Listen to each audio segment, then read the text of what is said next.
Yo, how is it going, Bears fans? Welcome back to another episode of the Bear Down Podcast, where we talk everything Bears every day of the week. I'm your host, Chris Malpe, and today I am joined with my co-hosts, Parth and Jaylen McClinton. How's it going, guys? Decent. What's up, boys? Going great. It's going okay. I mean, pretty boring, but we got the draft coming up this week. And speaking of the draft, we have a very special guest with us today.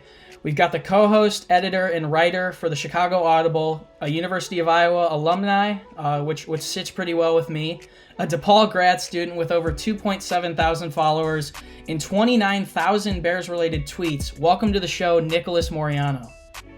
How's it going, you guys? I'm happy to be on. So this is Nick's third year in a row being on our draft special episode. We just realized that before we got on the call with him. But with Nick today, we're basically going to be covering everything Bears heading into the draft. There's been a lot going on recently, especially this last Friday. Added an offensive lineman in Jason Spriggs, cut Trey Burton. So we've got a lot to cover here. So let's just hop right into it, Nick. Obviously, the Bears made a choice last week to move on from Trey Burton. Do you think it's important that they look at tight ends in the draft? And who are some prospects that you like?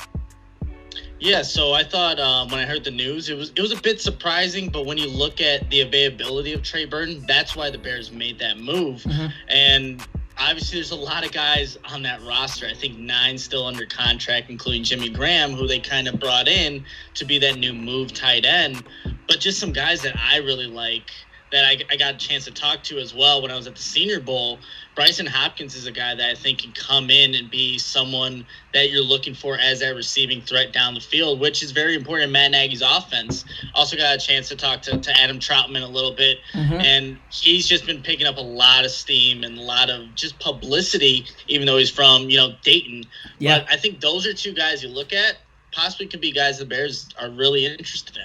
Absolutely. I mean, there's other guys too. I mean, you look at Komet if he's there in the second round.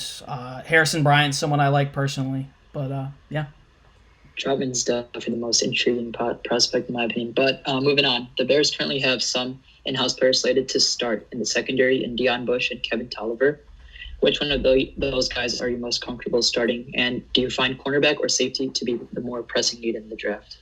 Yeah, that's a really good question. For some reason, though, I have a lot of faith in Deion Bush to be that starter opposite of Eddie Jackson. When you look at what you're really looking at that strong safety, yes, you can get maybe like a Jeremy Chin in the draft, Winfield from Minnesota that could be that strong safety. You get a boost.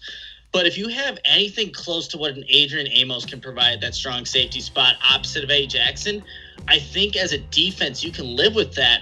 I would rather go and invest at a high-caliber player at the cornerback position. Jeff Gladney from TCU is a guy that I really like, has really good foot speed, knows how to shadow receivers, and could be consistently winning those one-on-one matchups. And that's what you're going to be looking for a cornerback that's opposite of Kyle Fuller. Whoever it's playing is going to be targeted a lot next season. Yeah. So you want the best available player at that cornerback spot, but I definitely have more confidence right now in Deion Bush than Kevin Tolliver.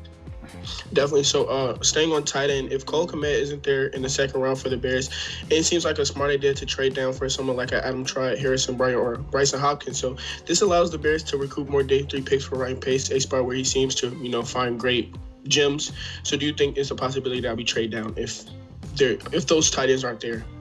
Yeah, so I think with how the Bears are with their draft capital, obviously having those 2 picks in the top 50 and those second-round draft picks, I'm looking at pick number 50. The Bears are kind of trade back, recoup some picks.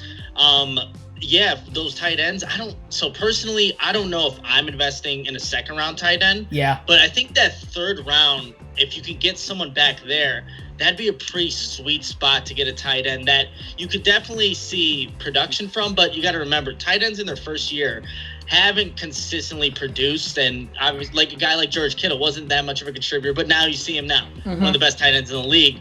Yeah. But I think if you were to go back maybe third round range and recoup some picks there, that would be a comfortable spot for me to see the Bears take a tight end. Yeah, absolutely. And I mean, also just thinking about, the depth of the wide receiver group in this draft, and you can also take a safety or a cornerback if you pick up a 4th round pick or something. That's something that's really intriguing. But heading into your mock drafts for the Chicago Audible, you've released 2 so far. And in your second one, you had the Bears drafting Lloyd Cushenberry in the second round. So how important do you think it is that the Bears grab a plug-and-play day one starting offensive lineman in the second round of this draft? Yeah, I think that's really important. Like, you can add a plug-and-play wide receiver in the second round as well, but offensive line, if you don't have, for Nick Foles, let's say he's projected to start come week 1, you want him to be as comfortable as possible behind that offensive line, and getting a right guard that's not only going to help your quarterback, it's going to help your run game. And I want somebody that's just going to be able to move guys, add some physicality. Because really on that offensive line, you guys, there's a lot of guys that can move out in space, but where's the guy with the physical presence that Kyle Long used to have there? Mm-hmm. I think it's really important that if you're going to use 43, if Cushenberry, a guy that I really like, is available, you make that move. Or Cesar Ruiz, if he somehow drops to that 43 spot, which I think is unlikely, you take one of those guys, solidify the offensive line. If you have to fluctuate some people, figure that out. But I think a guard in this draft, a day one starter, is going to be really important come this draft. Yeah. Parth, before you ask your question, are you fine with like the tackles in this draft too, like a Josh Jones or maybe an Austin Jackson if they're there? Yeah, so that would be interesting for me, because I think if you take one of those tackles, does that automatically project him to start over Bobby Massey? Mm-hmm. I don't know if that would be the case, but I would think if you're maybe going to use maybe one of the later round draft picks to get a tackle, I'd be okay with that. But look, if they're looking to invest second round at a tackle, that's solidifying that tackle position for the future. But we all know it's win now for the Bears, because they don't make the playoffs this year. There's going to be a lot of changes come this team. So going back to the draft, there's a lot of wide receivers in this draft. The depth is incredible. JJ Stankovich joined your show recently, and he said that he doesn't fully trust Wims or Ridley to step up to become our wide receiver 3. Though picking a wide receiver in the draft might be royalty, do you see the Bears looking at someone like KJ Hamler or T. Higgins? I love KJ Hamler. That is one of the prospects that once I kept on watching and envisioning what Matt Nagy could do, I'm just like, this is the guy that can be their burner. Look, Matt Nagy wants to be as close to Andy Reid as possible. You got to have the weapons around him. Obviously, tight end's huge, but having a Tyreek Hill kind of player, and look, he tried the Tariq Cohen route. It hasn't worked. No. KJ Hamler has elite speed, and what the Bears really need right now, if you look at their wide receiver depth, they have the X receiver in Allen Robinson. But the Z and zebra receiver position, to me, are a little iffy. You have you have Anthony Miller as that zebra, that slot receiver, but he's had so many injuries over the years. Yeah. You can get a KJ Hamler who can play a little bit of Z on the outside, off the line of scrimmage, does a lot of motion, and then you can also fluctuate him and put him into the zebra position. I think KJ Hamler just makes a lot of sense. If Jalen Reagor from TCU were to fall to that second round, that's another guy that's a good really one. Like. Yeah. So my last question was about trading down to accumulate more picks. Now, this question is about trading up. You know, we met with players like Isaiah Wilson and Grant Delpit who might not be there at 43. So do you see Pace giving up future assets, you know, and trading up for a third time? Or like, I think this is like, the fourth time we trade up in a row? Yeah, he's traded up a lot. Yeah, that would be interesting. I think he would get a lot of backlash, but we know Ryan Pace. We know if he finds somebody in this draft, he's going to go get him. And I'm not going to rule out anything with Ryan Pace. No kidding. Honest. Yeah. So if he wants to trade up and he does it, I'm not going to say it's going to surprise me. He's going to get destroyed by a lot of people. But if he ends up getting his guy and he ends up being, you know, someone that can contribute this season, you can't fault him for it. He's trying to do everything he can to win, but I just don't think that's the route given the capital he already has. But like I said, it wouldn't surprise it. I wouldn't be surprised personally if he trades up and trades back. Like trade 43 up, trade 50 back, just to even it out a little bit. That's an interesting option. So our next couple questions are about late round picks and what we should do with those, because obviously we know the Bears have 2 6th round picks and 2 7th round picks. So one can assume that we won't see both Mitchell Trubisky and Nick Foles on the roster in 2021, following the open competition in training camp in the upcoming season. You know, if it's Trubisky, Foles might opt out of that 2021 year, and if it's Foles, we would all assume that Trubisky is gone because they are being iffy on his 5th-year option. So do you think it's important to keep an eye on late-round quarterbacks like Anthony Gordon and Cole McDonald, or do you think they don't worry about a young guy, until 2021? It's an interesting question, Chris, because I think and I won't give anything because I have a mock draft coming out tomorrow, but quarterback – I think is something that the Bears could realistically be looking, it doesn't have to necessarily be late in the draft. I know that they need playmakers to contribute on this team, but if they like somebody in, say, round 2, I wouldn't be surprised again if Ryan Pace were to get somebody. But Anthony Gordon, I got a chance to talk to him a couple of times just at the NFL Scouting Combine. I think he just has a chip on his shoulder. Everyone brings up, you're from the air raid system, Mike Leach. Can you transition to the NFL? And he's like, hey, Patrick Mahomes has done it. There's guys already in the NFL that are doing it and showing that it is doable. Absolutely. So I think Anthony Gordon, just with a bunch of reps, he only had one season starting, but he had a bunch of passing reps. That's somebody I would look at if you're going to look at maybe the later rounds to draft a quarterback. Cough, cough, Jalen Hurts for like half the Bears fans. Yeah, a lot of Bears fans love Jalen Hurts. Yeah. Isn't Gardner Minshew from that Mike Leach system too? Yeah. So, absolutely, yeah. So that's the one he always brings up. It seems like a golden opportunity for a prospect to learn behind a guy like Khalil Mack and Robert Quinn. Do you think the Bears look at some late round edge rushers? Yeah, so prior to the Robert Quinn and Leonard Floyd release, I thought that was going to be a huge need for the Bears. I was looking at some of the top edge rushers, but now that the Bears did get Robert Quinn, I'm looking at maybe if you can get someone 6th, 7th round. Trevon Hill is a guy that I think could be a contributor, someone that you don't necessarily have to lean on in the first season. You also it's just not something that is the biggest need, but you should never neglect trying to get an edge rusher. That's always one of the most coveted positions on a football team. But you do that. You also brought in Barkevious Mingo, which you shouldn't expect much from. But I think 6th, 7th round, Trevon Hill might be a guy. Yeah.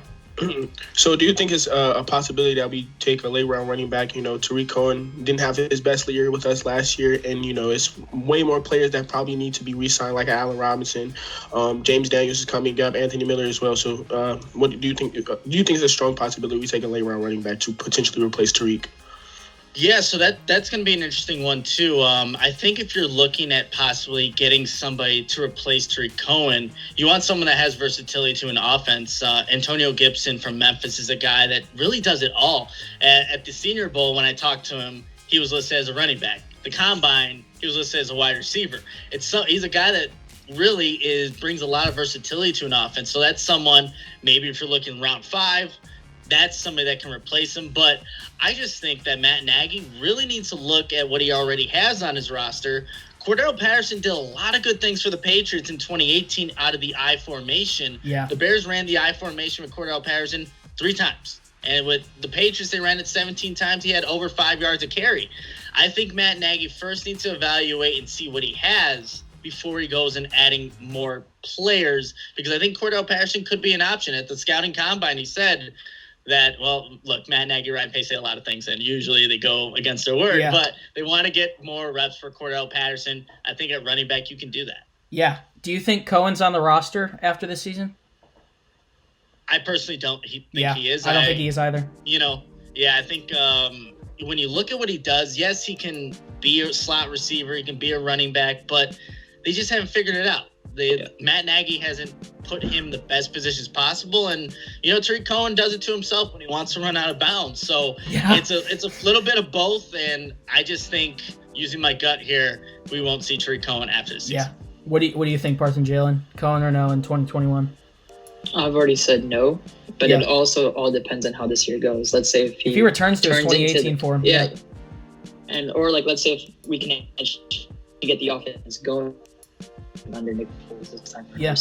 Jaylen, what do you think? I definitely feel like it's definitely an opportunity for him to be here. Like I said, last year he didn't have his best year. His productivity definitely went down from 2018. But it's way more important people on the offense that and defensive side as well that potentially need to be resigned. So if he's asking for too much, then let him walk. It would definitely be sad to see Tariq go. I just love his energy for this team. He's definitely a great locker room guy, great team player. But if he's asking for too much, yeah, definitely. Absolutely. Let him walk. All right, well, we've quickly run through our draft questions for Nick, and we've all got one non-draft question for him. So let's start here. I don't think there's any more pressing issue than this. Who do you think wins the quarterback competition, Trubisky or Foles? I think when it all comes down to it, Nick Foles will be the starter come week 1. Just given the circumstances, too, that we're all facing right now with the pandemic, you want somebody – you would rather have – Mitch Trubisky, getting that help one-on-one and, interaction with Matt Nagy and the coaches. But Nick Foles is a veteran. He knows a lot of those coaches that are currently on the staff. Even though he has no chemistry with any of the wide receivers, it's going to come down to who can really run this offense the best. And they're each going to be splitting reps. I don't know. When you look at just the circumstances, the situation, it's just coming out that Nick Foles is going to be the guy. Look at his restructure in his contract. Yeah. He has incentives where if he plays well, he's going to be compensated. Yep. He's kind of put that on himself to knowing, like, hey, I can go in here, be the starter, get some money, and then possibly not even be here in 2021. I think when it all comes down to it, though, Nick Foles will be the week 1 starter, but they're going to each have an equal opportunity. Yeah. So you just got credentialed by the NFL. How Congrats special is on that? that. And what's it called? What advice do you have for young adults going into sports media?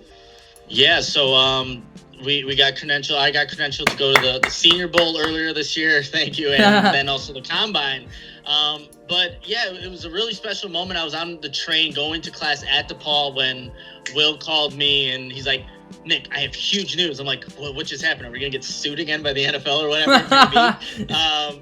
And then he's like, no, we got credentials to go to the Combine. So I remember just kind of yelling out, people on the train kind of looking at me. But it was a very special moment. And then all I would say for advice for like you guys or anybody else that's trying to build up a podcast, you just got to consistently work at it, keep producing good content, and the following will come. You guys have been doing a fantastic job of just promoting and putting out content and being consistent that people will recognize. You will find a following. People are going to start tweeting you and sending you DMs like, hey, when's the next podcast coming? When are you guys going to do the next thing? That's going to happen as long as you keep consistent. You guys have been doing that. Appreciate it. So this is my last question, and this is based on free agency. This free agency, Ryan Pace signed 3 former first-round picks in Mingo, Ifedi, and Artie Burns. Which out of those 3 first-round picks will have the most success in 2020? Yeah, that's a really good question. I'm leaning towards Artie Burns if the Bears do not bring in another cornerback, a second-round draft pick. We've seen guys that maybe haven't had success in the secondary before. You just look at Buster Screen, for example, with the New York Jets. He had a lot of penalty issues. That was cleaned up when he was playing with the Bears defense. He had one. It was a double penalty in the Detroit game where they both canceled out. You put Artie Burns with a Bears defense that can get after the quarterback, he might have more success. So that's a guy that I kind of am leaning towards. But look, Ryan Pace is trying to make up for his mistakes with bringing in a lot of these first-round draft picks that just haven't panned out. Yeah. All right, we've got 2 more for you. First off, I know when we've been talking a little bit in the past, you've told me that's something that's really important to you is for you and Will to eventually earn that blue check mark on Twitter. So I just want to ask you how close you think you are to getting that check mark and what you're doing to try and continue to pursue that next goal. Yeah, that's an interesting thing because Twitter, again, is an interesting place where there's a lot of things that go into trying to validate whether someone is worth that blue check mark or not. So I think for us, it's still just consistently putting out content that is in a professional manner, that we are presenting ourselves in the right way. And I think sooner or later, Twitter, whoever's running that, will Twitter recognize. mods who are listening, verify this man. All right, Parth, what do you got? Last question. Well, I don't know if this is true or not. I just found it on Twitter like 30 seconds ago. So there was this account called NFL Rumors that tweeted out saying that the Bears called about Odell Beckham Jr. So I don't know about something that. to keep in mind. Something to just keep in mind. But how do you think the NFC North plays out this year? Yeah, it's going to be an interesting, because when you look at the Minnesota Vikings in free agency, they practically lost half their secondary. I don't know. The Vikings didn't get better. Then you lose Stephon Diggs. That's definitely not going to make you better. You get some picks, but I look at the Vikings on a downtrend. Detroit. It's Detroit. Yeah. That's all we have to say there. Look, Matt Patricia was brought in to fix that defense. Nothing has gone right with Detroit, and with that third pick, they really can decide what happens in this draft, but I just don't see them being a legitimate threat. And then you got Green Bay. It's going to be interesting if they get another playmaking wide receiver with their first-round draft pick. I think they could be, again, still a dangerous team. They're always a dangerous team, but it all is going to come down to quarterback play in the 2020 season. If Nick Foles is the guy, or if Mitch Trubisky takes a substantial jump up and is able to run this offense, the Bears are going to be a competitive team, especially if that pass rush is back.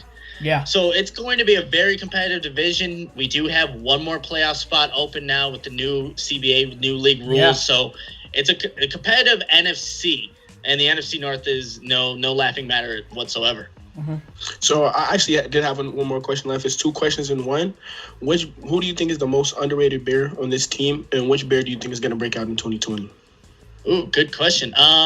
So the player that I think is going to break out, I think it's set up for David Montgomery to have a big season. Yeah. Especially if you fill that right guard position, you are going to be set for Montgomery to do what he was brought in to do: break tackles, get into the second level, and make people look silly. He's a guy that I don't know how defenders are able to tackle him, because he can make you miss in a phone booth. That's just how good of a player he is. But the most underrated player, I don't think, when we look at the offense, obviously there was a bunch of struggles, but you look at Cody Whitehair, he's a guy that fluctuated, had to switch positions, but he was the one consistent thing on offense, opposite, of course, Allen Robinson. But you look at Cody Whitehair, if the Bears don't have him, and he's always restructured his contract to take less and do things like that, you can just appreciate the things that Cody Whitehair does for this Bears offense, and just how he carries himself on a game-to-game, a year-to-year basis. Absolutely. Well, thank you very much for joining us today, Nick. 3 years in a row, man. Thank you very much. Thank you for having me. If you would like to see more content from Nick, you can check out his Twitter at Nicholas Moreano. You can also find him Nicholas_Moreano on Instagram. And we'll leave a link in the description to the Chicago Audible, over 6,000 subscribers. And you can also find more content from Nick at chicagoaudible.com. If you'd like more content from us, do us a favor and head over to our website, beardown.com. You can also follow the podcast on Instagram and Twitter at beardown. Jaylen and Parth, any last words? It's 4 days to the draft? 4 days, man. We're getting there. 4 days? 3 days? 4 days? 3 days. 3 days is one day. Like that. Yeah. Well, I can't wait for the draft. It's probably the most exciting thing that happened since we've been quarantined, other than the MJ documentary. But I can't wait. Nick, did you watch that last night? That was pretty good. That was amazing. It just filled the void for no sports, but I can't wait for Sunday. Absolutely. Definitely. Well, that's pretty much going to do it for us, guys. And as always, Chicago, stay safe and bear down. Peace. Peace.